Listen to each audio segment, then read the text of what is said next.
শুভ সকাল বন্ধুরা, সবাইকে আবারও ওয়েলকাম আমার ছোট্ট একটা মিনি ব্লগ না ব্লগে, কারণ এটা বেশ বড়।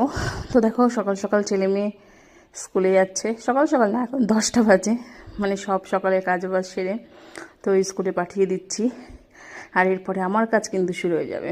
তো ছেলে মেয়ে যেই স্কুলে চলে গেল, অমনি আমার কাজ শুরু হয়ে গেল। তো ভাবেছি আজকে ওপরে ঘর দৌড় সব পরিষ্কার করব, ঝাড় দেবো, মুছবো। কারণ দুদিন বেশ ভালো করে ঝাড় দেওয়া মোছা হয়নি, শরীরটা ভালো ছিল না, পায়ে ব্যথা ছিল সেই জন্যে। তো দেখো, আমাকে একাই ভিডিও করতে হচ্ছে টেনে টেনে নিয়ে, কারণ তোমাদের দাদাভাই গেছে দোকানে, সেই জন্য ভিডিওটা একাই করতে হচ্ছে। আর এই ঘরটায় মেয়ে পড়তে বসে, নিচে দেখো ওখানে মাদুর পেতে জলের বোতল বয়ে আছে, ওখানে মেয়ে পড়তে বসে এই ঘরটায়। তো এই ঘরটা ফাঁকাই, এই ঘরটা এখনও খাট কেনা হয়নি। তো আশা আছে এই ঘরে একটা বক্স খাট নেব কোনো দিন, যদি ভগবান চায় সেটা হয়তো সম্ভব হবে। তো একদম রোদ উঠে গেছে, দুপুরবেলা পরিষ্কার করছি, রান্না বান্না করে ছেলে মেয়েকে স্কুলে পাঠিয়ে খাওয়া দাওয়া করে সকালে, তারপরে কারণ ঝাড় দিয়ে নেব, মুছে নেব, তারপরে রান্নাঘর গিয়ে মুছবো, তারপরে স্নান দান করবো।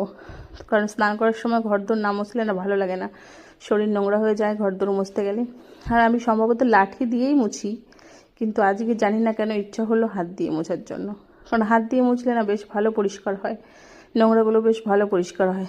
তো দেখো জলটা কেমন কালো হয়ে গেছে, কারণ হাত দিয়ে পরিষ্কার করছি। আর হাত দিয়ে পরিষ্কার করলে কিন্তু খুব সুন্দর পরিষ্কার হয়। কিন্তু কি করা যাবে, যেহেতু পায়ে ব্যথা কোমরে ব্যথা, প্রতিদিন হয়ে ওঠে না, সপ্তাহে হয়তো এক আধ দিন চেষ্টা করি মোছার। তো দেখো কি সুন্দর চকচক হয়ে গেল। তো এবার সব কিছু মুছে ভাবছি নিচে যাব, রান্নাঘরটা পরিষ্কার করব। রান্না তো হয়ে গেছে, কিন্তু এখনও রান্নাঘর কিছুই পরিষ্কার করিনি। আর ডেইলি ব্লগ কী দেবো বলো, তোমাদের দাদাভাই থাকলে বেশ ভালো হয়, বেশ হাসি মজাক সুন্দর করে সময়টা কাটে। কিন্তু কি করা যাবে, দাদাভাইয়েরও তো দোকান আছে, সেই সকাল 8টা সাড়ে 8টায় যায়, আর হয়তো 2টো আড়াইটের দিকে আসবে। আর আমি যখন মুছছি এখন মোটামুটি কিন্তু 12:30 একটা বেজে গেছে। এরপর আমি রান্নাঘর মুছবো, তারপরে স্নান করব, স্নান টান করে হয়তো একটু ফোন নিয়ে বসবো, ভিডিও ছাড়বো কি এডিট করব, তখনই তোমাদের দাদাভাই চলে আসবে। আর তারপরে কিন্তু খেতে শুরু করে দেবো। তো তারপরে দেখো নিচে গেছিলাম, নিচে গিয়ে আর রান্নাঘর মোছার ভিডিও করা হয়নি। তারপর আমার স্নান হয়ে গেছে, তো স্নান দান করে সিঁদুর টিঁদুর পরে নিচ্ছি, ফ্যান চালিয়ে নিয়েছি কারণ ভীষণ গরম লাগছে। তো স্নান দান হয়ে গেল, এবার কিন্তু মনে হচ্ছে আমি ফ্রি, মানে আর কোনো কাজ নেই। রান্না, ঘর ঝাড় দেওয়া, মোছা, রান্নাঘর মোছা, কাচাকুচি, স্নান সব হয়ে গেছে।